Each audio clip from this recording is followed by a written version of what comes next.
Hi, you're with Scott. This is Battery Exhausted, my vlog. Hang on, I haven't got my hair up. Hi, you're with Scott. This is Battery Exhausted, my vlog.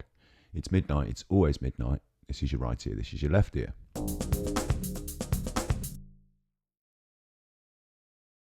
Just when I thought I was out, they pull me back in. Coming up in tonight's episode. Coming up in this video is the quiz. It's the 808 subscribers special. I did promise that when we hit 808 subscribers, we would revisit the quiz format. And this time I've done away with the very difficult Trivial Pursuit questions from the previous special. And we've got a more media-based quiz. There's going to be film clips, music. So stay tuned for that. It's going to come up right now. So I'd just like to say a quick note before we get started. I'll talk over here toward the camera, and then the microphone's actually here, so I'm going to have to get my head around that. I'd like to make a quick note before we get started. There's two things I'd like to say. One, are you an unsigned musician? Do you make music? Have you got like a demo or anything like that? Do you want to have it on this channel? Because I'd quite like to do that. I'd quite like to host other people's work on this channel, and that goes a bit wider than unsigned music as well. If you're an artist of any description, and you'd like to see your work on this channel, then send me an email to truebinaural@outlook.com. Send me an email with whatever examples of your work, whether it's MP3s or where I can get a hold of the MP3s, or images, JPEGs, or whatever it is.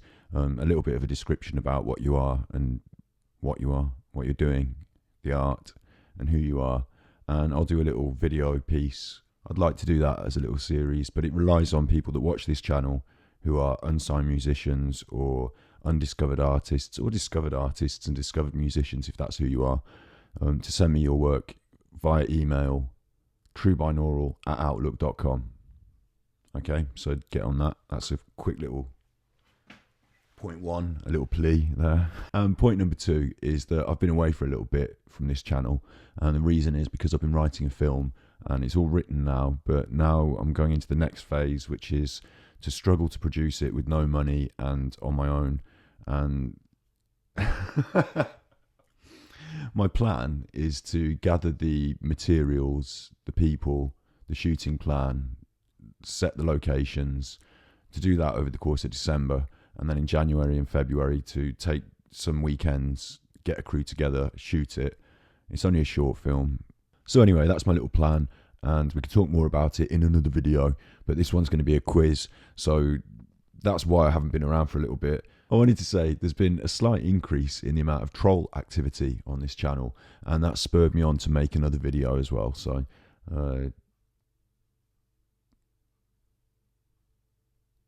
yeah, I'm not saying troll me. I'll make more videos if you troll me. Like, if you like my work, don't troll me to inspire to make more, but trolling me does seem to inspire me to make more, so nah.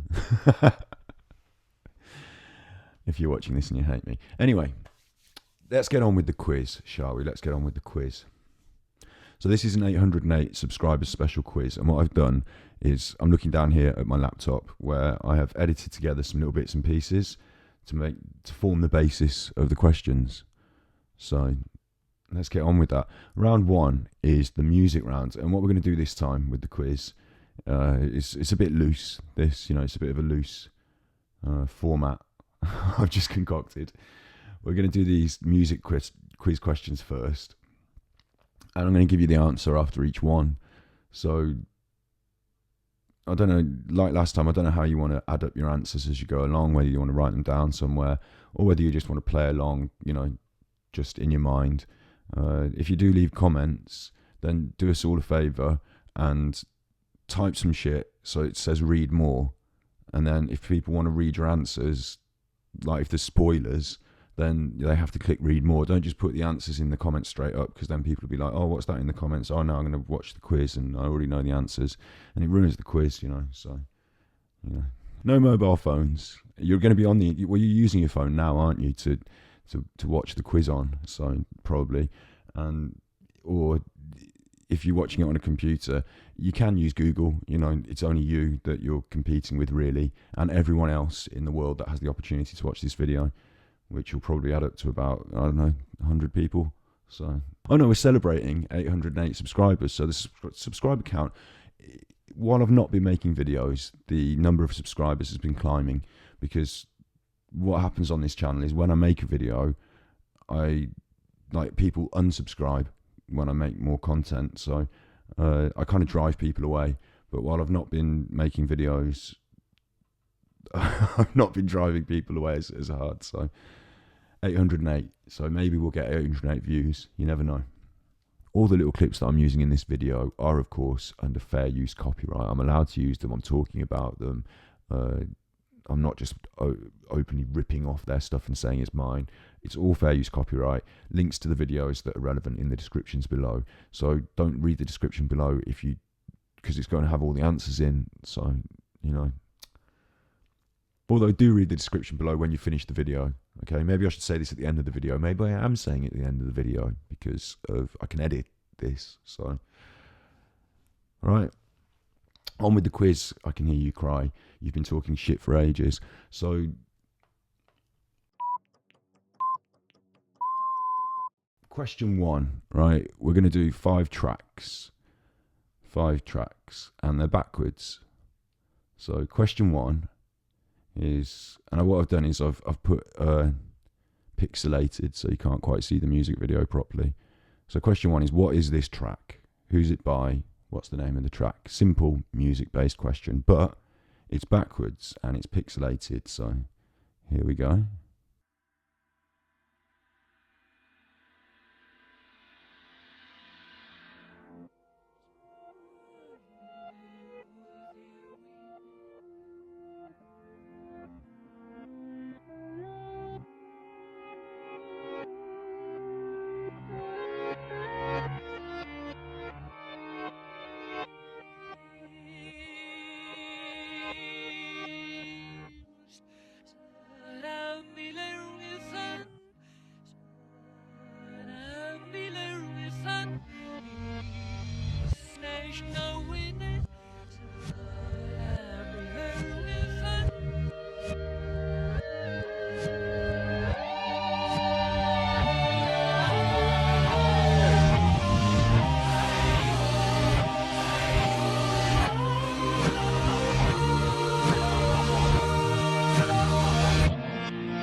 It's kind of cool, isn't it? It's kind of really artistic in a way.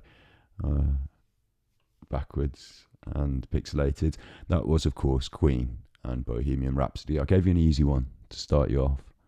It does get a little bit harder based on your music taste, I guess, because I've tried to use fairly ubiquitous older songs that maybe everyone's had an opportunity to hear, so that nobody's sort of shut out by a random dubstep remix. Remixed the word there, didn't I? So next, so did you get that? Queen, Bohemian Rhapsody? I hope you did. Let's see how that's supposed to sound and look.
Next, this is one of my personal favourites, and I had a lot of fun doing this actually, and I found listening to these tracks backwards to be quite fun. So let's get on with question 2. What is this track in the music round? Yeah, the radio warms.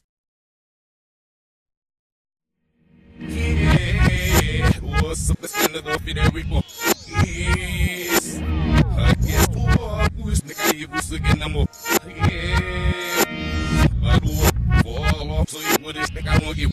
Yeah, I won't give. Oh, see what you who's again. I'm up. So, did you get it? It was, of course, The Next Episode by Dr. Dre. Now, that was a little bit more difficult, wasn't it? Because I bet you recognised it. But did you get the track name, Next Episode? Because, I don't know, a lot of people, they recognise that track, but because it's kind of like an album track and the title, it's a bit vague, you know? It's not like other Dre titles, is it? So maybe they didn't get it. Maybe you didn't get it. Who knows? You know, maybe it was one that was on the tip of your tongue. But let's see how that's supposed to sound and see how the video's supposed to look. Yeah, the radio warms. Yeah, what's up? Let's get it off in every book. Yes, I get for who's the guy who's again. I'm up. Yeah, I do fall off, so you would expect I won't give. Yeah, I won't give. Oh, see what you who's again. I'm up. Next, we're into the quiz now, aren't we? You know, you can see we're in the quiz now. All that bullshit, all that talking and rambling. You know, I didn't have a script for this. I've just set up the edits. I'm doing it again now. Sorry. Let's get on with the quiz. Get on with it. Number 3 of the music round. This track is being played backwards and I've pixelated it. It's from a live performance. So who is this singing live? And what's the name of the track?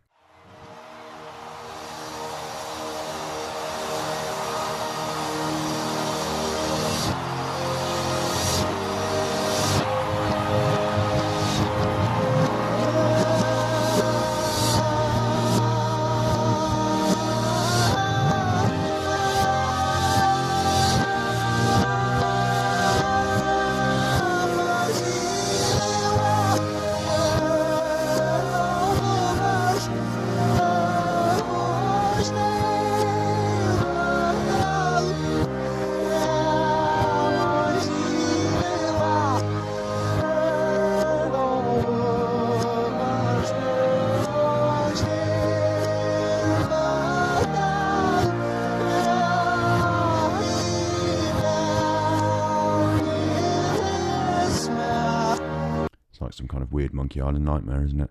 So, did you get it? Because it's quite a popular track. That was, of course, Art Garfunkel with Bridge Over Troubled Water. So, congratulations if you got that, get a point. And if you didn't, you know, it's no biggie. No biggie. Only 808 subscribers, big. Pow. So, this next one is...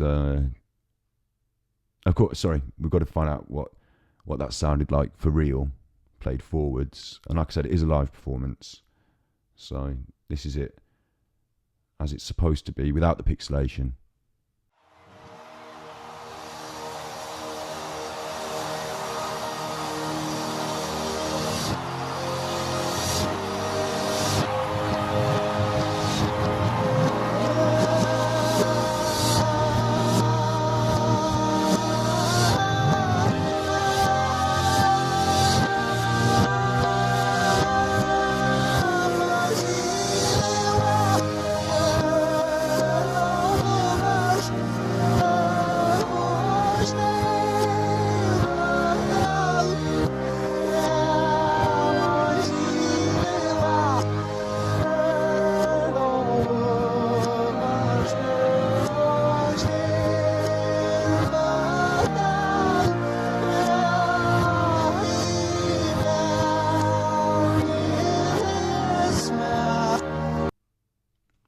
Did you get that then? So, 3 questions down. We're into number 4.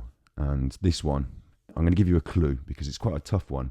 The clue is that it's an 808 subscribers special. So, There's your clue. Let's see if you get this. Reversed and pixelated.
Did you get it?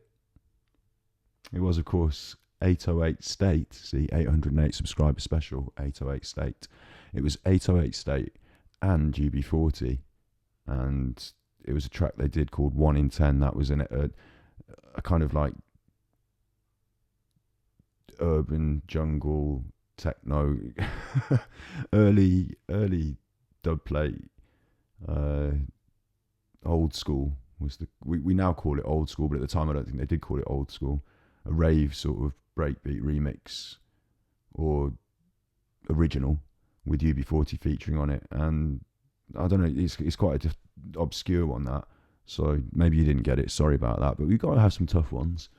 So that was 808 and UB40, 1 in 10. Let's see how it should look without the pixelation and, you know, as it was released.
Okay, and to finish the first music round, there's going to be 2 music rounds because I did say I found these quite enjoyable.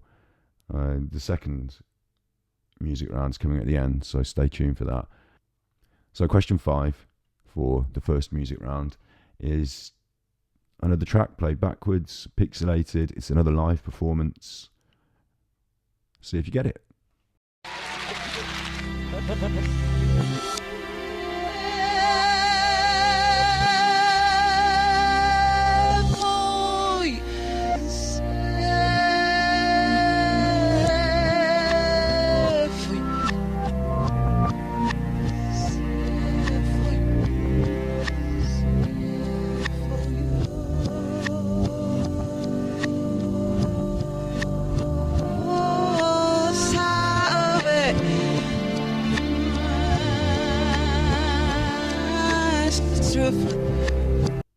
There's bonus points if you can tell me the name of the series that culminated in an image of a man in a flat and a cat. And this song, the song of course was Roberta Flack, First Time I Ever Saw Your Face. And the bonus points, if you know what I'm talking about, In the Night Of, which is quite a cool series. So that was, In the Night Of was a bonus point there. So, if you main hardcore quizzing here, the bonus point was just for fun. And the music round is just 5 questions, and that was Roberta Flack, first time I ever saw your face. So let's see what that's like, played the right way, without the pixelation, and finish off the music round.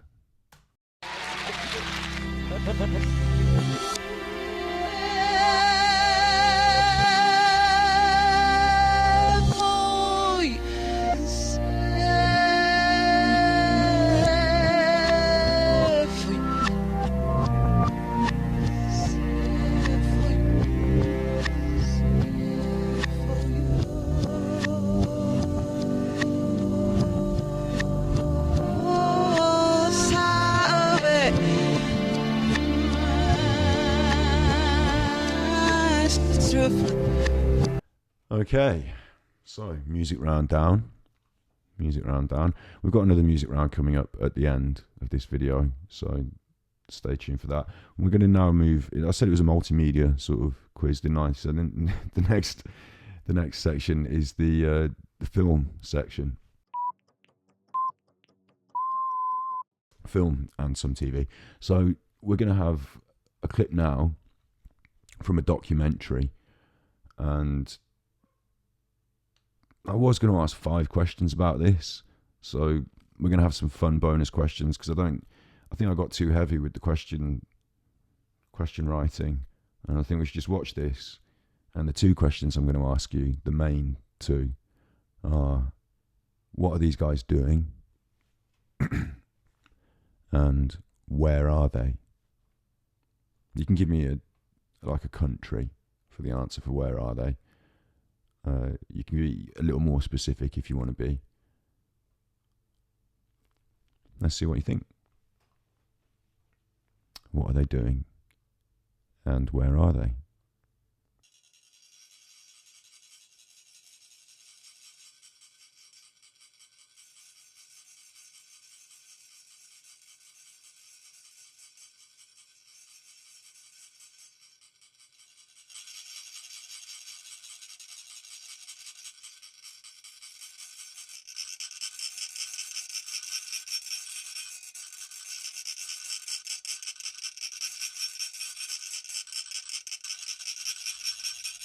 So, what are these guys doing?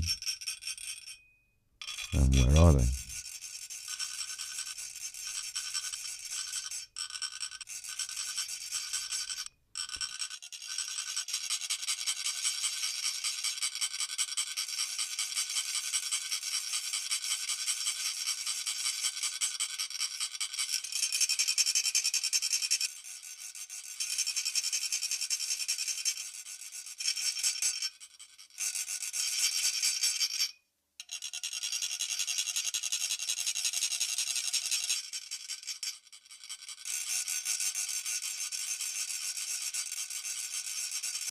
And they were, of course, constructing a mandala, which is like an imaginary, the entire world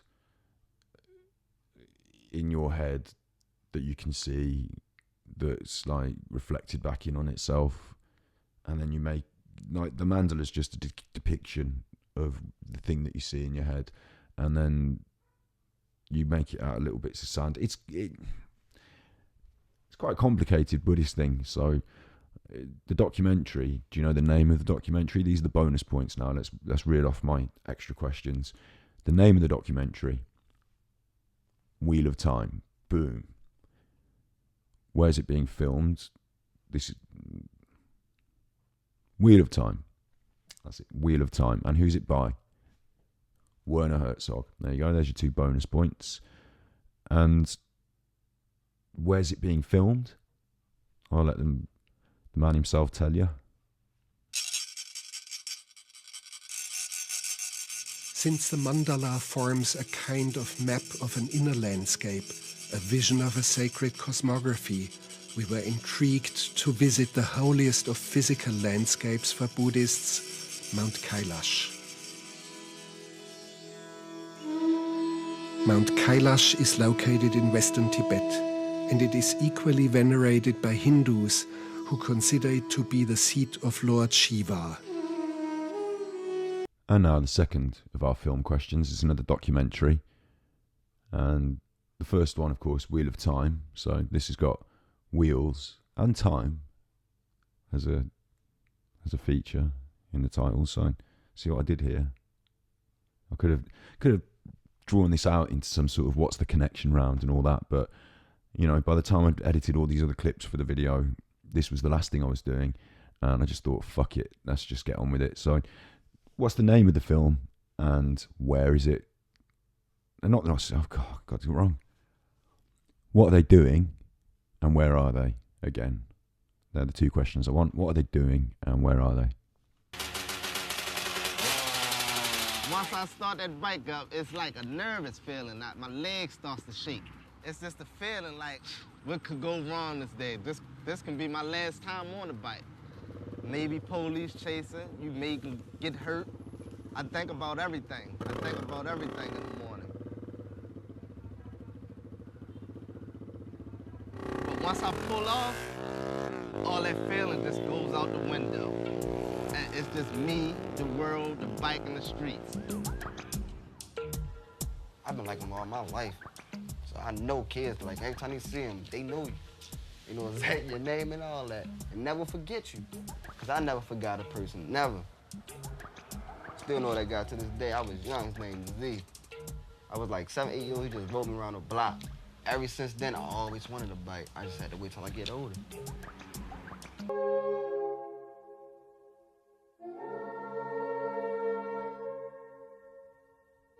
They call them the 12 o'clock boys because they drop the bike straight back. Got the hands on the clock. If you get to 12 o'clock, you the shit. You know you in the pack. That's when you can really shine.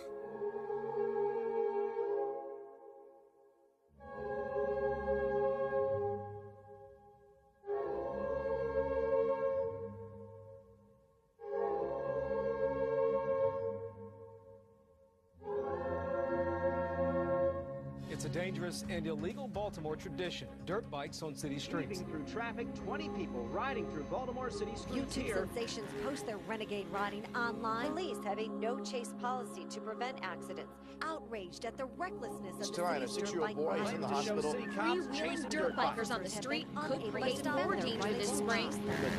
But you understand that they're concerned about being nabbed by the police, so they're taking even more chances.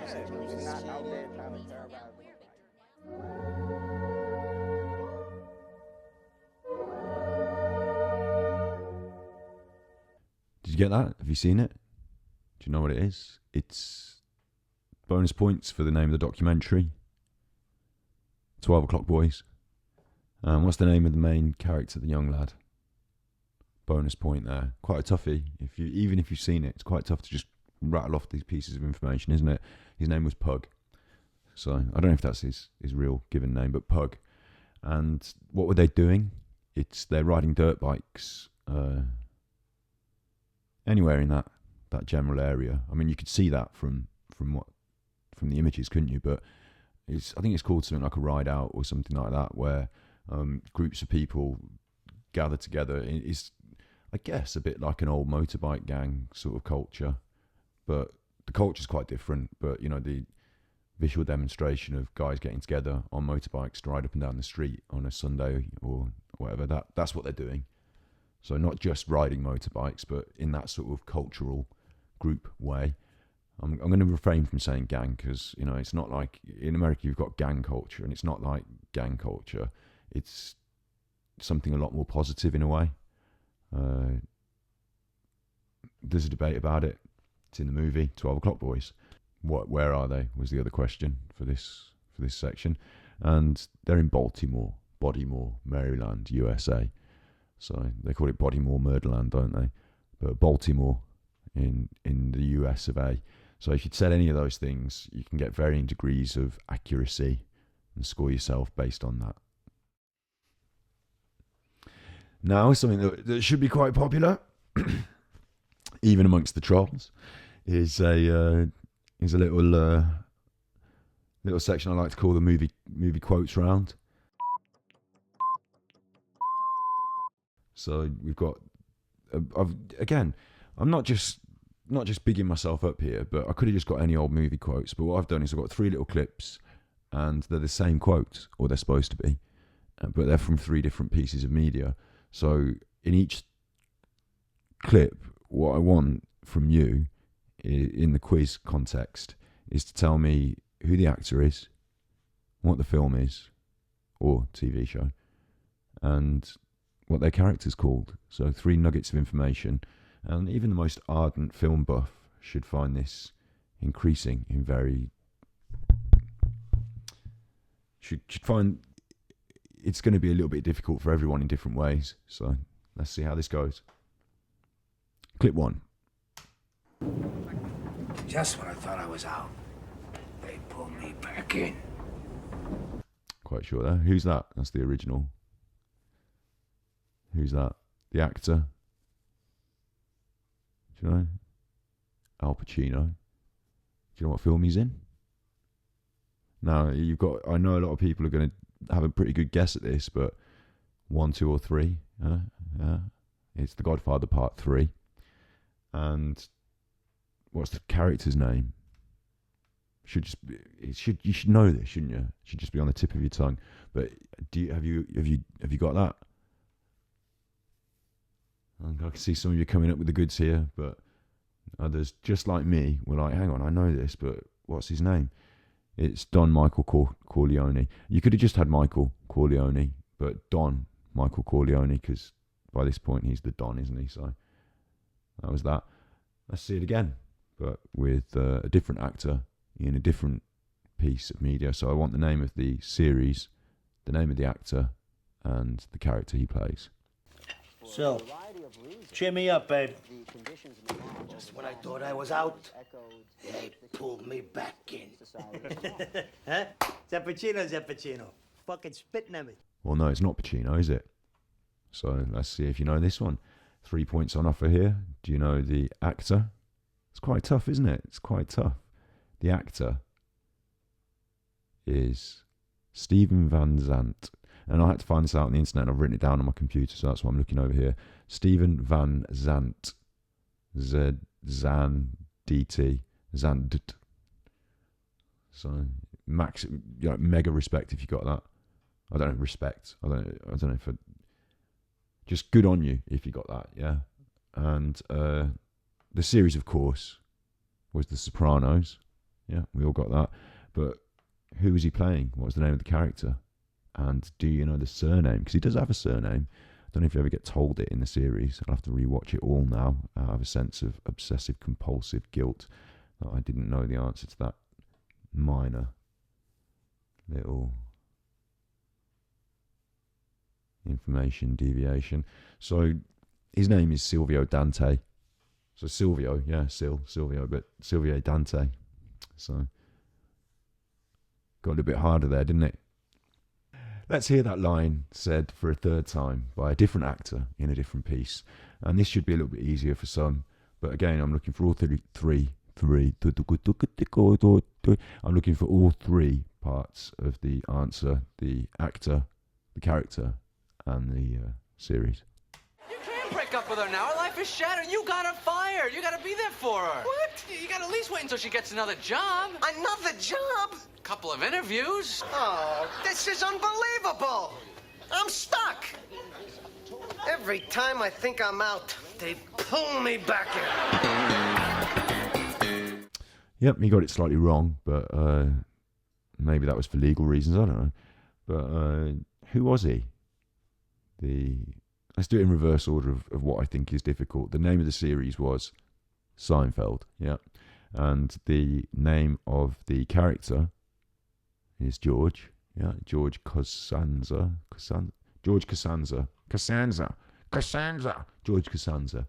And the name of the actor. Now, I find that incredibly difficult because I don't know, I think it's weird with Seinfeld is that we all know Jerry Seinfeld, don't we? He's the main one. And then the other one, Kramer, we all knew him because we thought he was like, we've seen his character acting wacky and we thought he's quite, a zany, sort of wacky actor sort of guy. And then he did that horrendous racist rant, didn't he? And then we all fell out with him and thought he was a bit of a dick, really, underneath it all.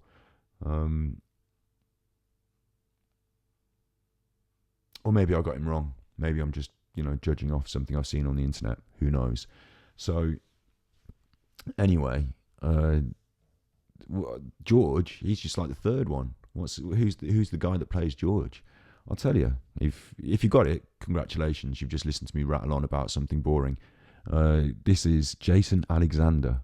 Jason Alexander, famous for playing George in Seinfeld and never being in anything else again, I guess. Who knows? Certainly not me. The next round, and we're going to take a little bit of a cultural promenade, a little wander. You and I'm going to take you down a little cultural, less beaten track. One of those natural trust trails that you can definitely see on the map, but when you're out in the countryside looking for the thing, it just looks like forest and fields, and you find yourself walking into a farmer's field because you're pretty sure that you've seen the public footpath signpost saying to go this way, but as you're halfway through, you really, you reconsider, and you kind of think, this can't possibly be the way, because I'm now getting myself up to my knees in mud and a thicket of thorns, and maybe they just don't maintain these paths, or maybe someone's moved the signpost. Anyway, we're going to take a little look at some other forms of culture that maybe you do know who these people are, and maybe you don't, but certainly I've found them very interesting in the last month. So this is this round is called Who Dat. Who Dat. And what I've been doing is, I do a lot of this. I listen to people talking on the internet. I make slightly longer form videos here, don't I? And I really do appreciate these sort of hour-long interviews where interesting people get to say interesting things for an extended period of time. And it's not just, there are some channels that are like podcasts that sort of specialize in this sort of radio podcast long form interview. Yeah, they're great, but there are also some really, how would I say it, some really valuable, culturally really valuable long form interviews with people who don't do a lot of long form interview circuit or whatever, and you just find there's 2, maybe maximum 3 hour-long interviews with these really interesting people on YouTube. So although I've got a list of about 20 of those people, I'm just going to go through 3 and ask you the quiz. It's the quiz, so I'm going to ask you the questions. Who Dat round. The question is, who is that? And what I'm going to do is, again, I've pixelated them. They're not in reverse this time because that would be just way too hard. But I've pixelated them, and you're going to hear someone talking, and then at the end of it, you're going to be like, I'm pretty sure who that is. I know who that is. Or you're going to be like, I don't know who that is. But either way, I'm then going to tell you and show them a bit more of them talking. So who dat or who dis?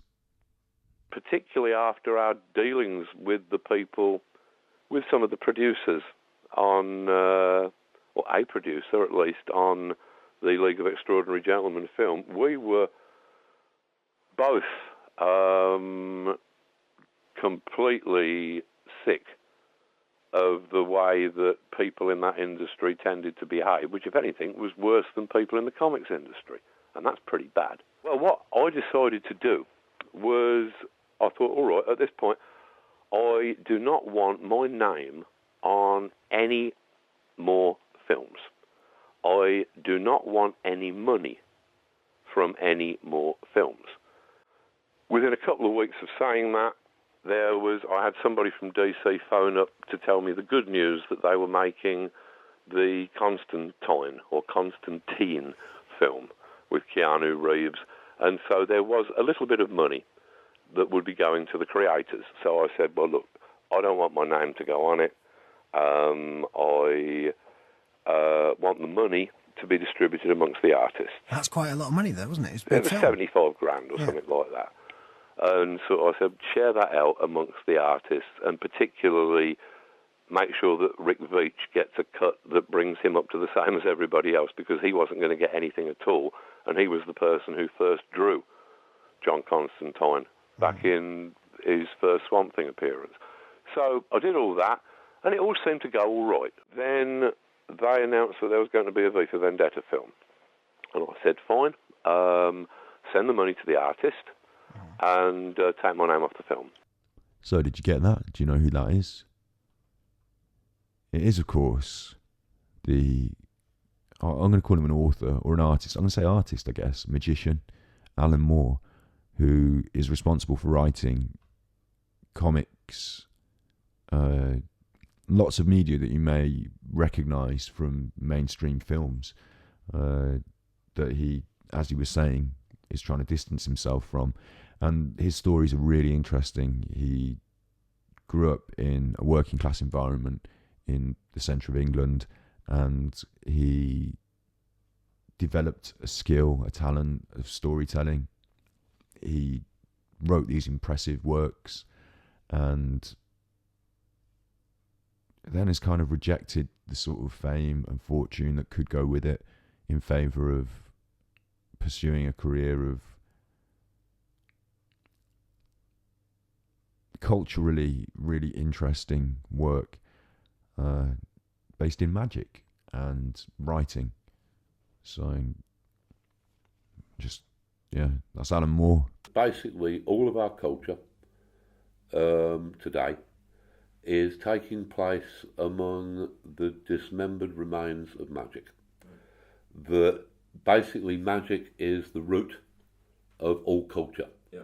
That you trace anything, whether it's dance or literature or painting or performance, whatever, music, trace it back far enough and you've got some guy with antlers prancing in the firelight.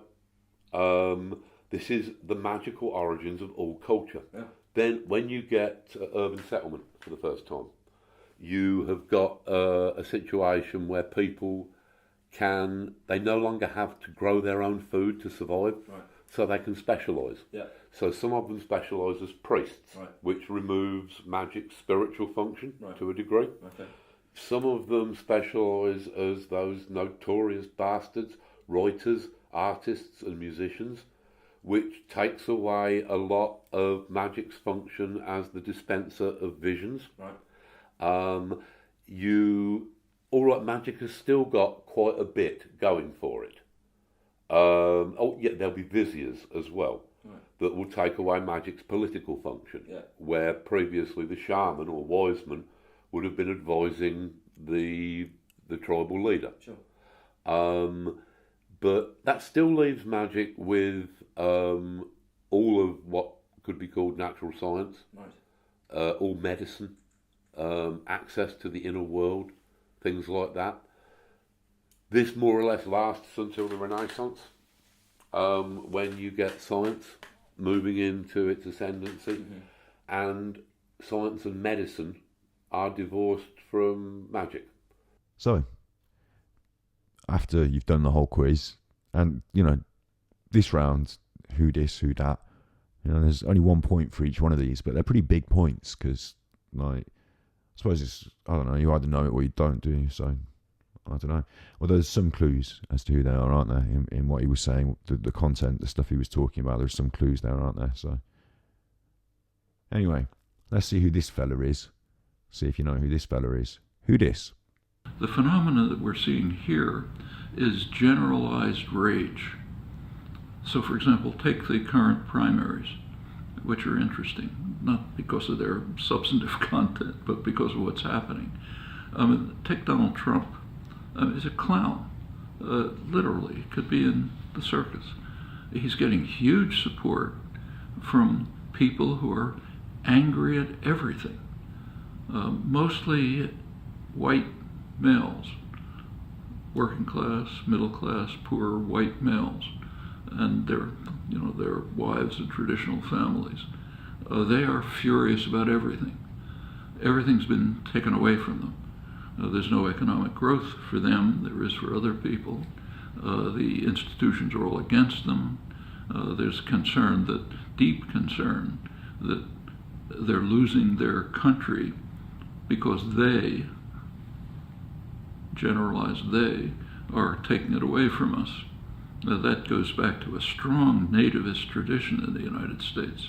It's a country of immigrants, but all the way through, there's been an effort to construct those of us who are here as not immigrants. That is, of course, aging sociologist Noam Chomsky. And the things he was saying before the election, before Trump got elected. So it's interesting because he kind of sees it in his way. What's really interesting about Noam Chomsky is that he's been around saying interesting things for quite a long time. You know, he's quite an old fella. So one of his books, Media Control, is a fantastic work, and you can actually find it for free in PDF online. I'll share a link in the description below. Really, really interesting stuff. You go back to the revolutionary period, take Benjamin Franklin, you know, a leading figure of the Enlightenment. He thought that we ought to keep out Germans and Swedes because they're too swarthy. They're not pure Anglo-Saxons like us. That continues into the 20th century. There's a myth of Anglo-Saxonism. We're pure Anglo-Saxons. I mean, if you look around, and it's a joke, but these things are all imaginary constructions. Noam Chomsky there. They use him to interview him to get a left-wing perspective for the mainstream US media because he's quite a respected thinker and professor and stuff like that, and has a left-wing perspective. But the things I really find interesting about his work are the earlier works, the stuff that now gets taught in sociology classes, things like media control. Okay. Not very quizzy, is it? You either know it or you don't. Did you know it? It was Noam Chomsky. So this next one, Alan Moore's in this. So we just found out who Alan Moore is, or you might have already known, but he's in this one as well. He's talking to a friend. So do you know who his friend is? I was appearing at the Kilkenny Comedy Festival about 10 years ago, and I got a text on my phone out of nowhere asking me if it said, "Hello, we are a digital content provider, and we wondered if you would be prepared to provide content for various media off the back of your appearance at Kilkenny." And I couldn't even understand what it was. What I worked out was they wanted me to give them a bit of film of me doing something that could then be put on mobile phones and things. And they described me primarily as a content provider, which I didn't do it because I felt so bruised by the idea of that. Well, over the years, as an E-list celebrity, you get asked to write newspaper columns, which is unfair because obviously you're principally being asked because they think, oh, you're a bit known, so it might drive some traffic through. Yeah. And if you're any good, that's a bonus, right?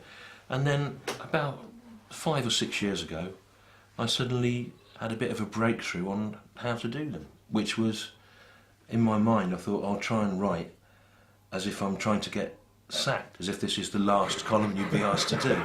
So did you know? Do you know who that? It was, of course, Stewart Lee, the dry,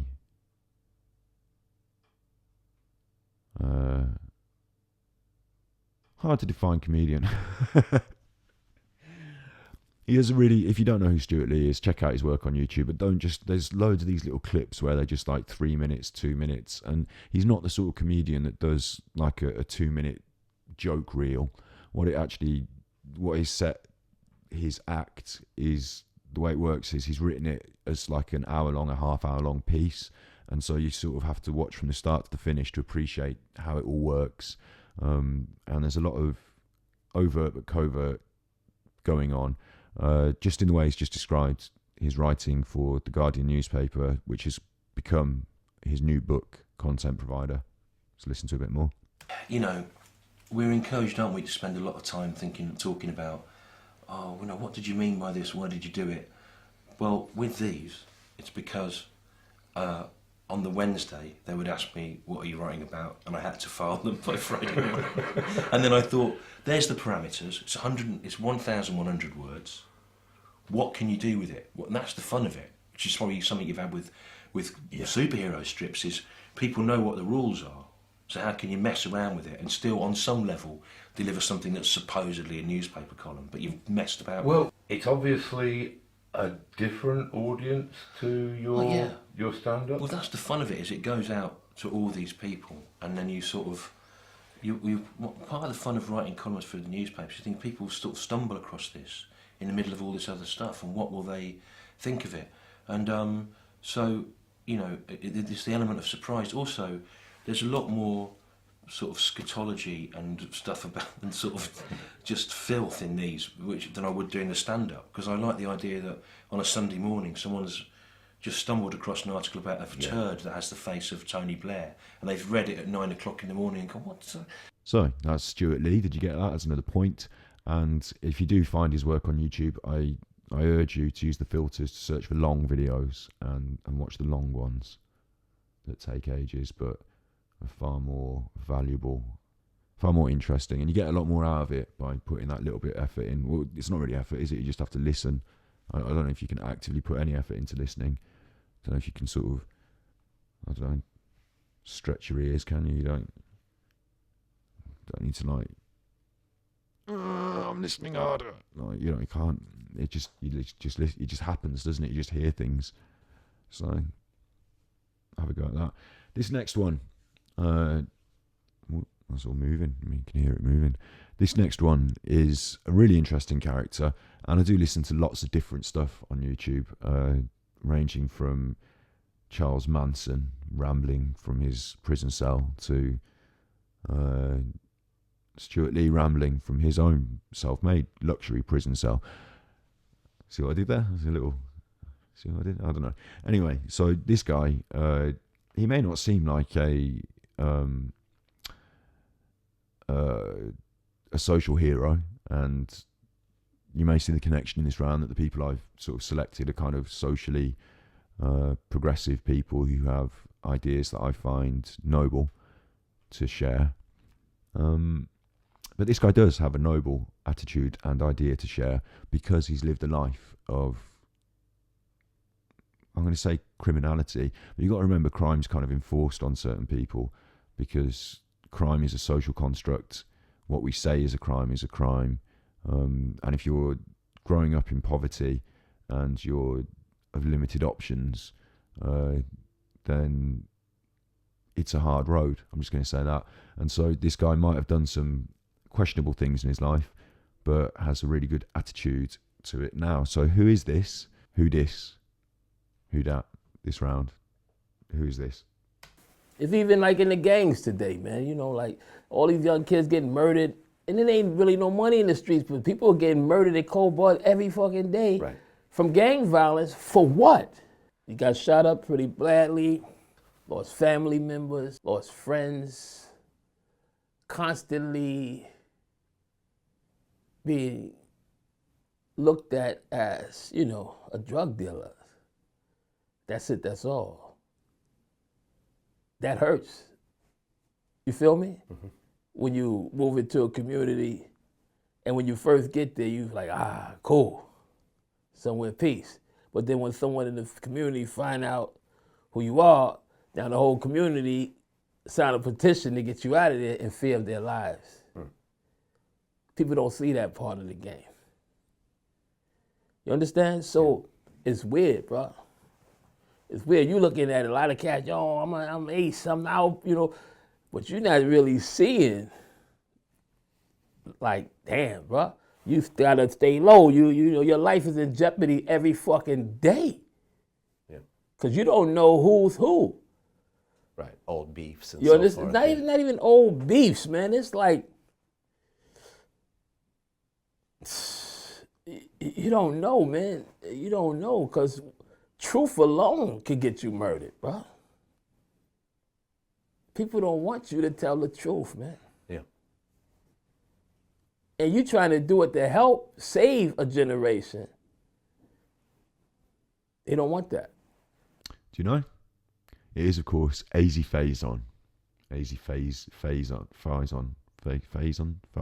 Aize. He's an OG, an original gangster, and he's got a story to tell. In fact, he wrote it, which I find really interesting, is that going through that whole journey, you know, that he's been on, he's come out the other side, and he's become you got to say artist, haven't you? Like, you know, an author, an artist.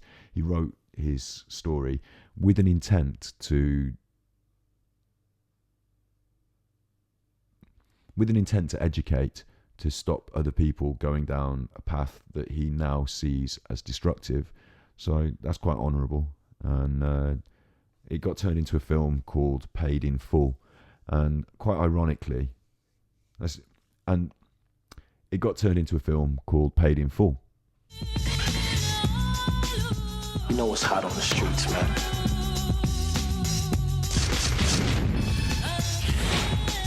What you doing, man? What's that? This is the best product. This is the wave of the future, baby. Yeah, I was tripping into a whole lot of money. And not unlike Alan Moore, Aize was a little bit disappointed because although in his own words he does say it was a good film, he thinks he was sort of misportrayed, and the message that he was trying to put across has been diluted in some way, which is a bit of a shame. Aize Faison. Good movie. Don't get me wrong. It's a classic. Good movie, man. Excellent cast. But at the end of the film, why do you make it look like I was wearing a wire and Total on Outpour? Which that never happened. Never happened, bro. So here I present a film to them, Trap, to try to save a generation. Like, wake up, man. Why do y'all destroy my character to the streets, that who I'm trying to talk to make it look like I was a snitch? So that they can't hear the message. Because who want to listen to a snitch? Yeah. So that's when I, questioned who are these guys? Maybe they're all one, trying to solidify what they're doing is right and we're wrong. Huh? Now, if this is true, how the government was using the game to finance a war, we was making so that y'all could finance the war. So Are we guilty if we were set up to do this? Because in those days, man, we had cheese lines wrapped around the block. People on, buying drugs. Police ride right by like it was nothing. Right. From about 84 to 90. And that's when, after 90, they came in. So that was Who Dis, Who Dat for that round. I wonder if you knew who this. I wonder if you knew who that was. That was Aize Faison, Alan Moore, Noam Chomsky, and Stewart Lee. So I only did 4. I was going to do 5. Anyway, we now move on to a slightly more obscure thing again. This is the social experiment round.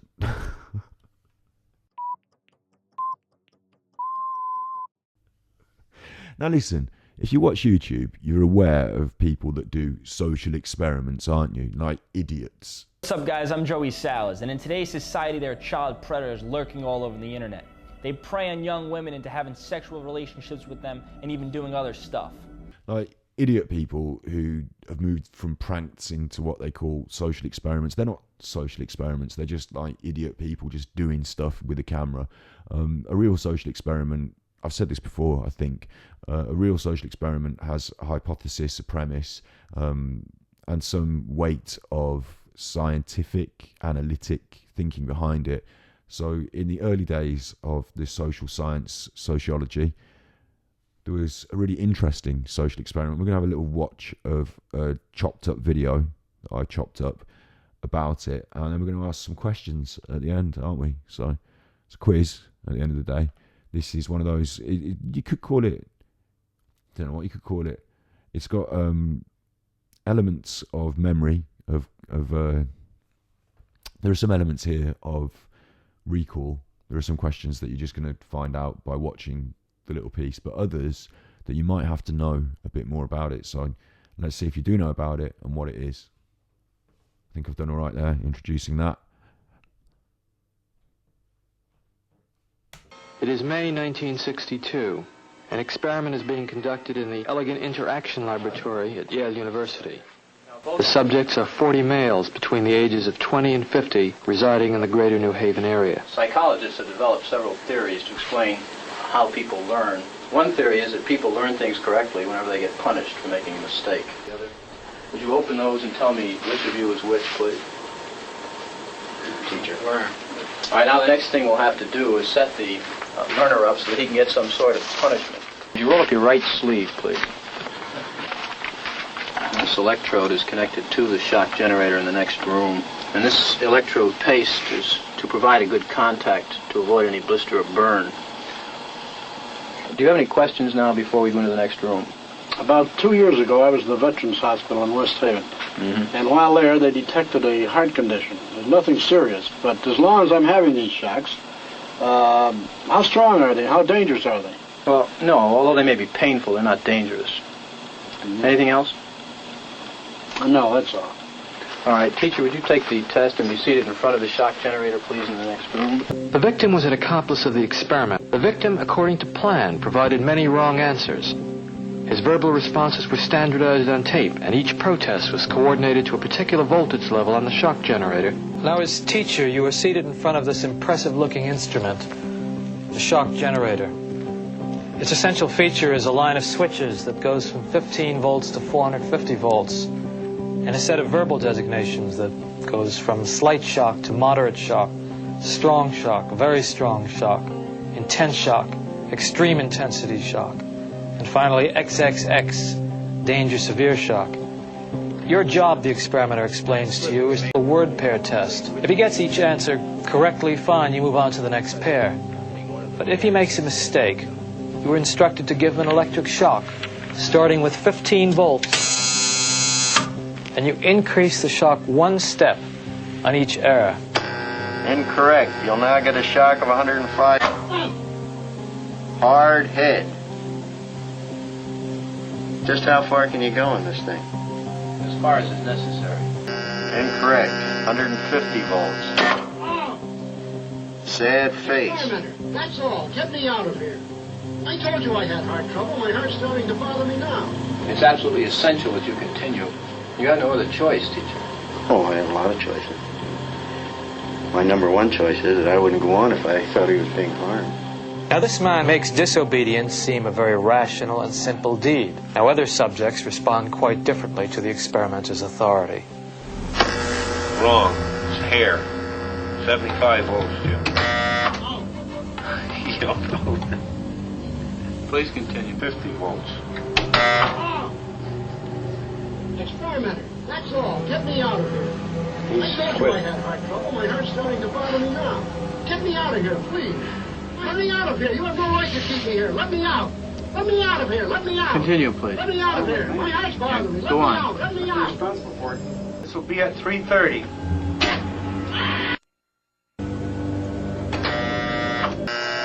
Wrong. I'm up to 180 volts. Please continue, teacher. 180 volts. I can't stand the pain. Let me out of here. Can't stand it. I'm not going to kill that man there. Who's going to take the responsibility if anything happens to that gentleman? I'm responsible for anything that happens here. Continue, please. All right, next one, slow. So that was really interesting, wasn't it? I don't know if you could quite follow what was going on there. I'm not going to explain it. I'm just going to ask you questions. So if you didn't quite follow what was going on there, then I'm just going to ask you further questions, which, you know, you may or may not know the answers to. Let's see how we go. What's the name of the sociologist who conducted this experiment? Now, that's not in the piece. I erased it. But his name is Stanley Milgram. Stanley Milgram. And with that little nugget of information, if you didn't know who he was, you can now find out loads of stuff through the internet. Where did the experiment take place? That was in the video. Question 2 of this round. The experiment took place in Yale University. Quite posh, I guess. Certainly didn't take place in a motel room. Joey Salads did it. So, but the reason it took place in an educational establishment like that is because the man who's conducting the experiment has he's done a lot of study in social behavior, and he's conducting his own studies to write hypotheses and theses about. There are lots of things that go along with the construction of social experiments as well. There's a whole discussion about ethics, which this film, not just this film, this experiment has brought up. You know, it did bring up a discussion about ethics in its time. What was the one word name? I'm sorry, I'm doing a question. Didn't tell you. What was the one word name of the experiment? And it's not in the film, so what was the one word name of the experiment? If you know it, you know it. If you don't, you don't. It starts with an O. It's obedience. Obedience. What was the highest voltage on the machine? The machine that they were doing that gave the electric shocks. It didn't really give an electric shock, if you didn't catch that. It was all just a trick they were playing to see if people would shock people. What was the highest voltage on the machine? I think it went up to 450 volts, it said in that little piece. I don't know if it actually did do any electricity. I think it probably did nothing other than make a buzzer sound, and they thought it was 450 volts. And that leads us on to the last question, which is a bit of a big, vague one, so let's see if you get it. A historical event was the inspiration for this experiment. What provoked the experiment? What's the experiment trying to discover? And what was the result? So that's a bit of a meta sort of question. You either know it or you don't, again, I guess. So have a little guess. What inspired that experiment? Why did they do it? What were they trying to find out? What was Stanley Milgram trying to find out? Stanley Milgram. The truth of this was that it was the Holocaust of they call it the Holocaust, the genocide of all the Jewish people in the Second World War.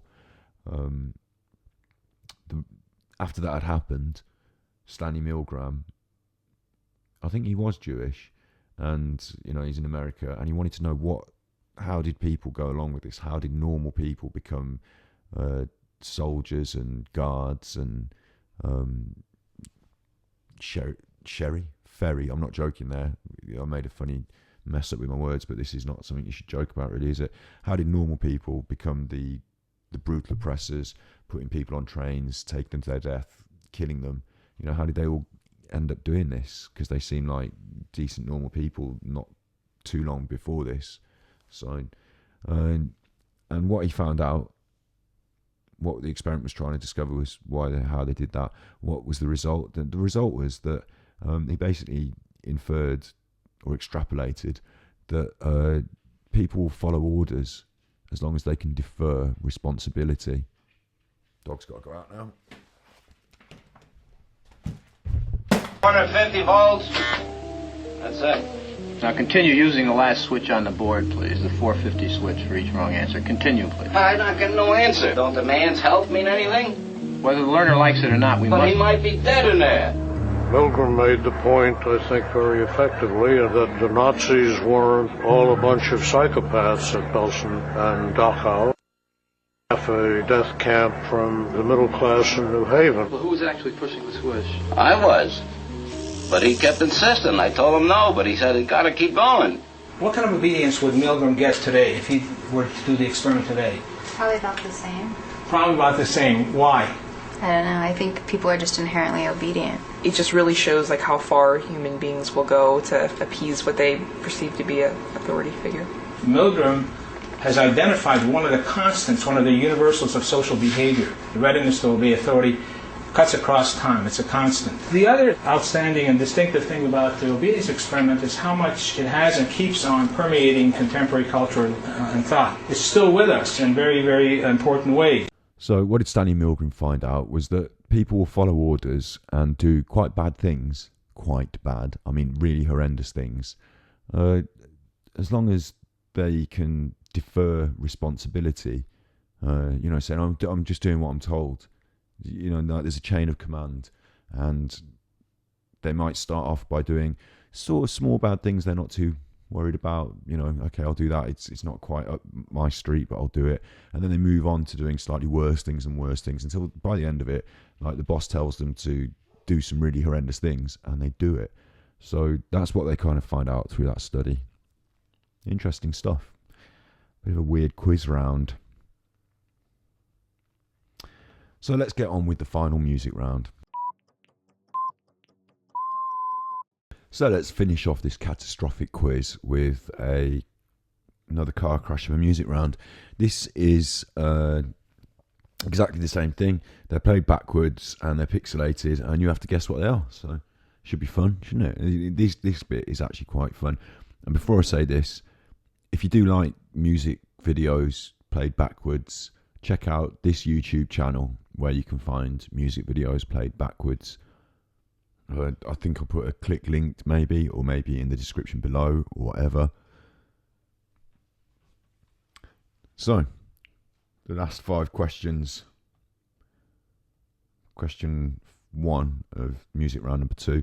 This is played backwards and pixelated. What is it?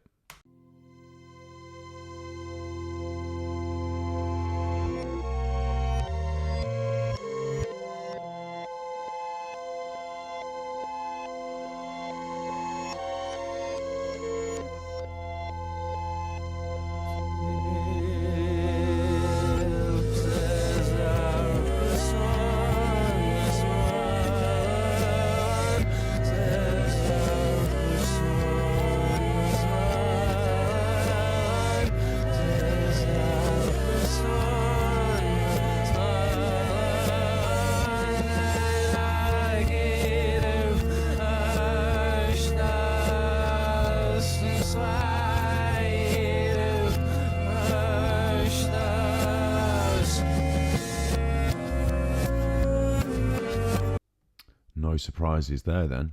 Yeah, see what I did? Because it's called No Surprises and it's by Radiohead, the magnificent Radiohead. And let's have a look at what it looks like played at the correct speed.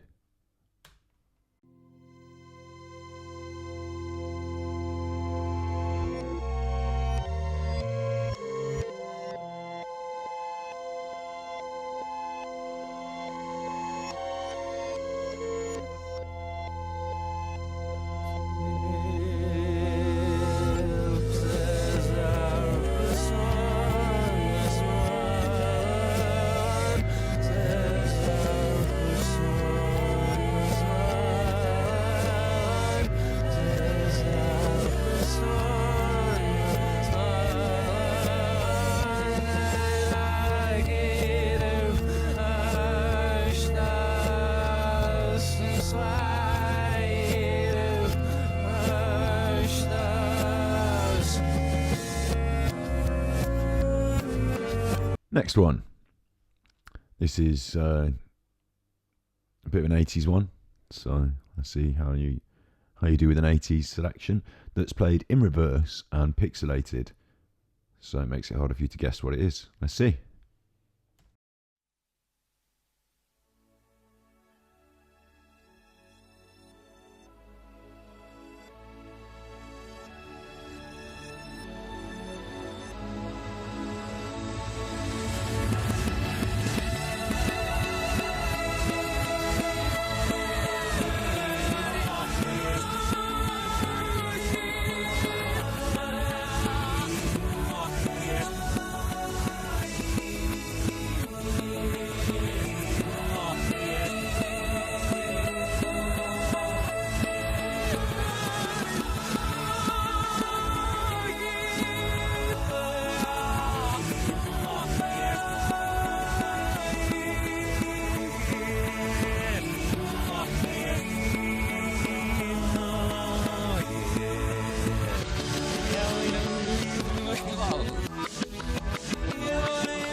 Aha, yeah, aha. No, it is aha. I'm not doing Alan Partridge. The band's called Aha, and the track's called Take On Me. Let's have a look at what that did originally look like when it was first released, without it being pixelated. You know, the right way around and all that.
Next one, so number 3 of the final music round. And this one is actually one of my favourites. I think this came out quite well.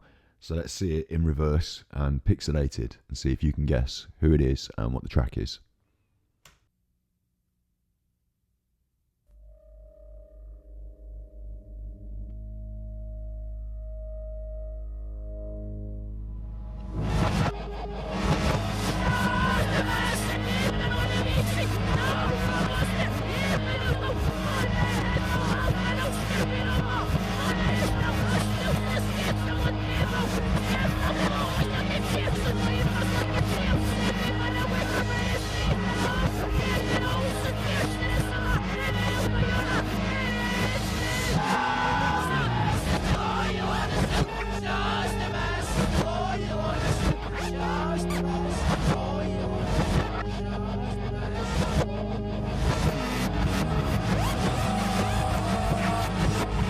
Get it? It is, of course, the Beastie Boys and Sabotage. So let's see that as it's supposed to be.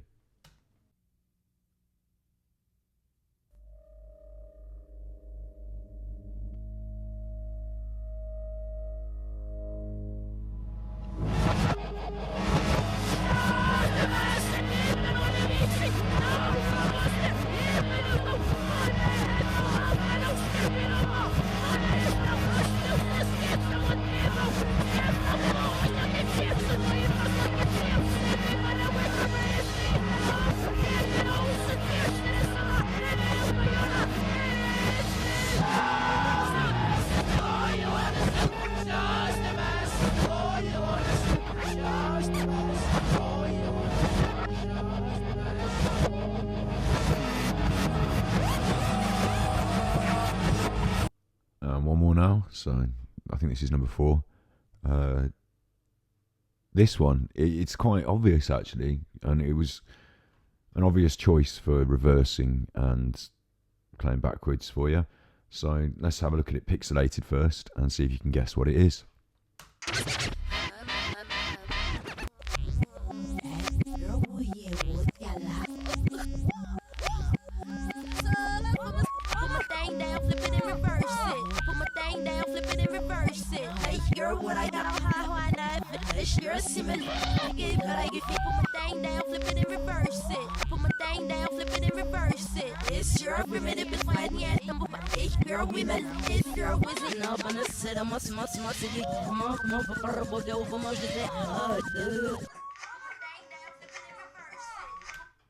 See, it kind of gives it away, doesn't it? Because it is, of course, Missy Misdemeanor Elliott with that thang, flip it, reverse it thing, where she talks backwards in the song. So when you reverse it, it turns out she is actually saying something backwards.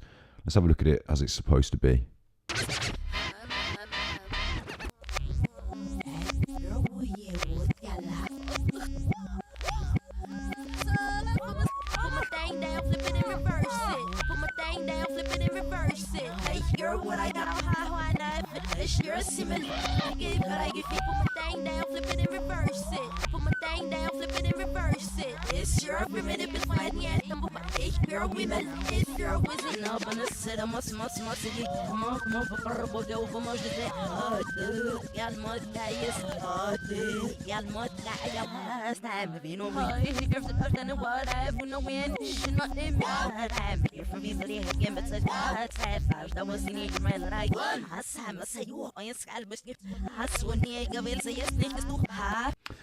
And the last one, and this one, I'm just going to give you a short clip to start because I think it's kind of, now that you're getting used to this format, you might be able to get this quite easily, but it's quite a fun one. So let's just do this one short clip first, see if you get it from the short bit. Because it's in reverse, it starts at the back of the track, doesn't it? So let's have a look.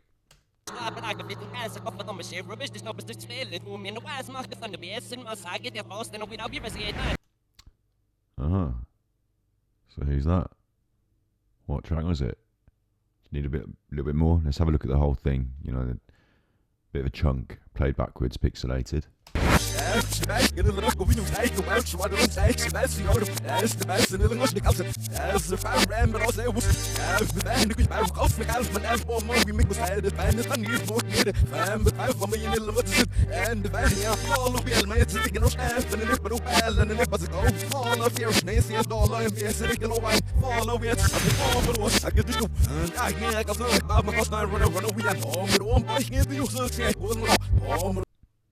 I think I prefer that backwards, to be honest. So it is, of course, Forgot About Dre.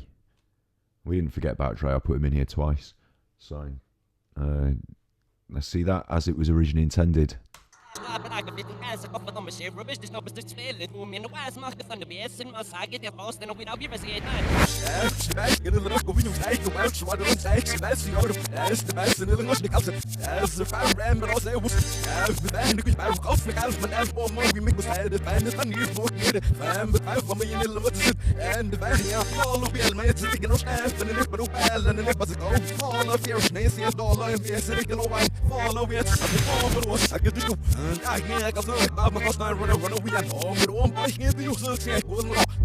Rubbish. So that's the end of the quiz. Total up your answers. You've probably been doing it as you've been going along. I don't know if you want to put your final score in the comments below, and then press return a few times and write something, and then it will say read more, and then you can put individual answers and stuff and chat about particular points of interest after you've written enough to force it to do a read more expand, so that other people don't have to see the answers in the comments before they watch the video. And don't look at the description, or you haven't looked at the description until now because it contains so many spoilers. So now look at the description, and in that description you'll find links to my band Big Valley. I'm going to play a little track of ours backwards now. Play my own music video backwards, and if you like any of my music, then you can find it on Big Valley, which would be weird, wouldn't it? Because, you know, it's called Big Valley, the band. So you can find it on bigvalley.bandcamp.com. And it's not about, like, support me, this and that, although it does help because I get all the money from that. Like, it goes nowhere. The Bandcamp take, like, a 2% cut or whatever it is. And I think I get directly get the money in. You know, it's music that I've made, isn't it? So if you like that, go and get that. That's what I'm trying to sort of push at the moment. And someone asked me the other day about my track, which is going to come up now, but backwards. Roots Causes. It's not available yet to buy. What I'm doing on Bandcamp is I'm constructing another Big Valley album called Lighthorse, and it's less grungy, more, I want to just say the word accessible, a bit like that Roots Causes track. So I've got a few new tracks coming on, like they're already, there's like 4 or 5 on that album already, and I wanted to kind of finish it before Christmas, get that out there, and then everyone could get their hands on Roots Causes, probably the better of my tracks, because it's been requested. No, it's not on iTunes, no. So I will get onto that. I might just release 5 tracks as an EP. I might just release it as a single, but before, you know, the 15th of December, so that you can make my Christmas by buying my record, so that I can have some money to buy presents for other people. That's the plea for that. Click like and subscribe. Don't click like and subscribe, whatever. Troll, don't troll, whatever. Is there anything else I'm supposed to say at the end of a video? Don't know. If you're watching this far, then you've probably had enough by now. So check out my other work. Oh, that's it. Share the videos. I like it if you share the videos. Share them. It's free after all, isn't it? So let's watch one of my music videos backwards. Be good, my little Pukkos. Be good.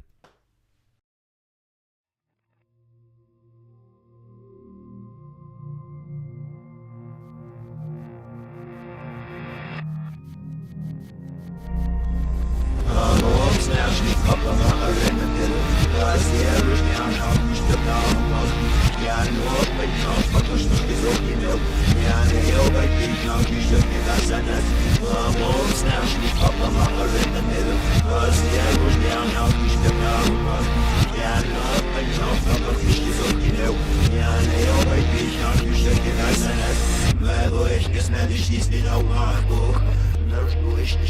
Essen es in Etno, viele Bibelsten, ihr Liebes, die das nicht den letzten in Hallo. Snamus Essen, Markus, Boy, Markus, Schuch, Hallo. Wir machen mal eine Selle, na sie ist sauber, jetzt in der Schappe, wie sieht mich nach, ich glaub nach, mach mehr viel ist banal, nehmen, alle nehmen. Aber ob's nervt, die Papa, mach alle mit dir, was ihr euch ja noch, ich glaub nach, mach ja nur bei Kopf, und das ist so genau. Ja, ne, bei dich noch, ich glaub dir das ein Netz. Aber ob's nervt, die Papa, mach alle mit dir, was ihr euch ja noch, ich glaub nach, mach ja nur bei Kopf, und das ist so genau. Ja, ne, bei dich noch, ich glaub dir das ein Netz.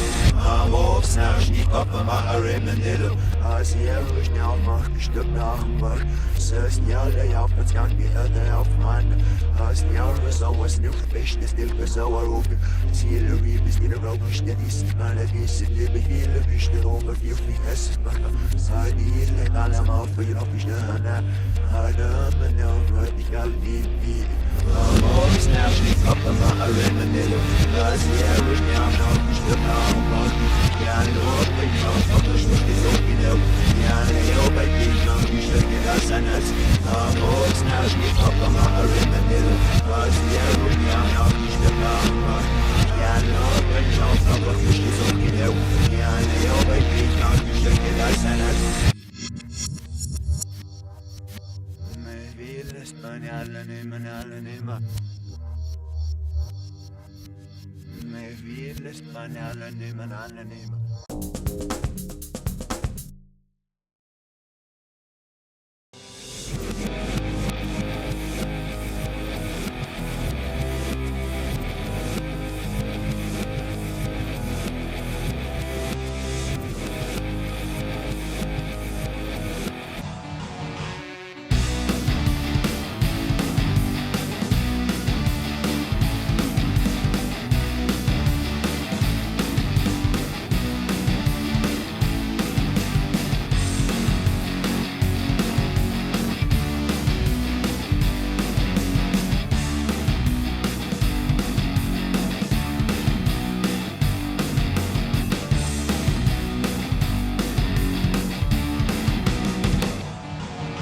Just mot